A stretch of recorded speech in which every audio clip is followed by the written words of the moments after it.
funciona exatamente essa parte de diplomata mesmo, até mesmo do Brasil, vai, porque eu nem sei se tem em outros países, mas Tem outros países. vamos entender do nosso primeiro, né? Como que funciona ser um diplomata no Brasil? É concurso público. Tá.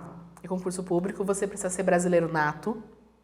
Então, é um dos poucos concursos públicos que você precisa ser brasileiro nato, você não pode ser naturalizado.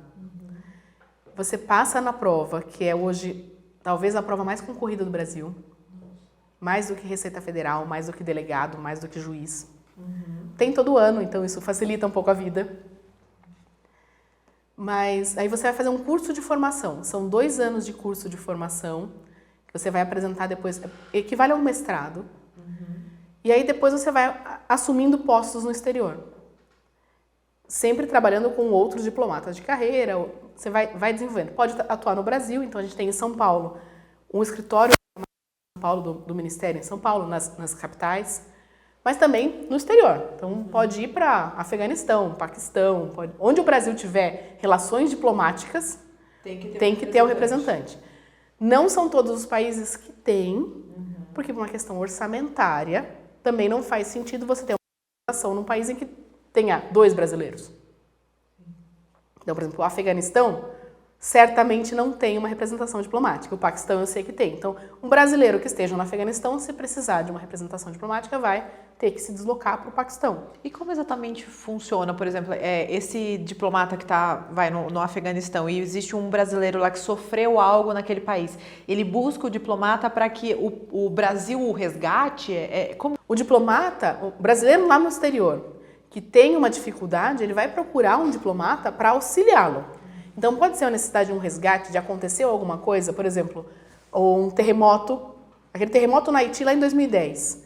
Os diplomatas brasileiros tiveram que correr primeiro para verificar se tinham feridos, onde estavam os feridos, quem foram os mortos no terremoto, quais eram os desabrigados, lugares em que poderiam acolher esses desabrigados, acolher esses feridos de brasileiros, e como organizar o resgate para essas pessoas retornarem ao Brasil. Caraca, é bastante coisa. No Covid, então, aconteceu isso também? Também. No Covid também, teve que verificar, ir para a China, verificar quais as pessoas que, estando na China, queriam ser resgatadas e trazidas de volta para o Brasil. Como fazer esse transporte? Por onde? Em que momento? Então, há essa necessidade de proteção.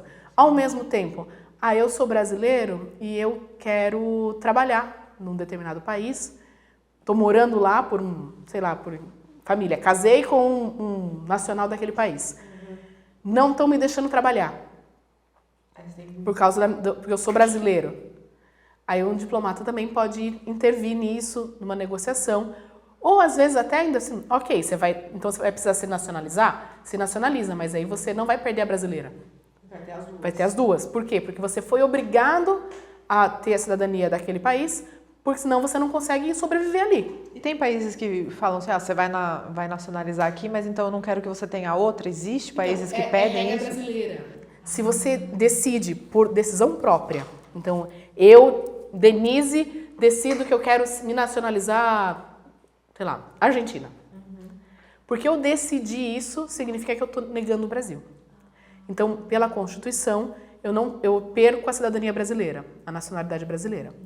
É diferente, por exemplo, de uma nacionalidade originária. Então, por exemplo, meu bisavô veio da Itália, da região de Bassano del Grappa, que fica lá no Vêneto, lá no norte, passando fome, naquela leva de imigração que veio para trabalhar em fazendas aqui no Brasil.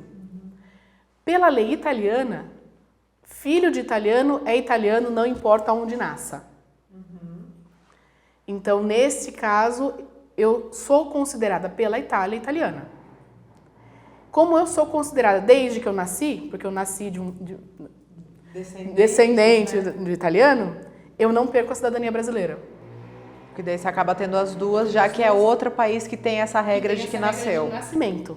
Então eu nasci com as duas. Eu nasci no Brasil, então eu sou brasileira, mas eu nasci de filha de italianos, então eu sou italiana. Então acaba acumulando e daí o diplomata ele vai ajudar as pessoas nesses processos. Processos. Então, por exemplo, brasileira que está no exterior, o bebê nasce naquele país. Ela pode ir ao consulado ou ir à embaixada e fazer o registro do bebê no consulado e na embaixada. Ela fez isso, o bebê é brasileiro. E é por isso que eu já ouvi, eu acho que esse termo de que as embaixadas nos outros países é como se fosse um pedacinho do Brasil fora. Sim. É tipo considerada dessa forma. Não é exatamente, por exemplo, território nacional. Sim, mas são lugares em que você tem a atuação das leis brasileiras. Então você consegue fazer buscar auxílios, fazer atos que você faria, por exemplo, num cartório. Que legal. Tanto que você vê, né, agora nas eleições, nos consulados, alguns consulados e todas as embaixadas tiveram as urnas de votação.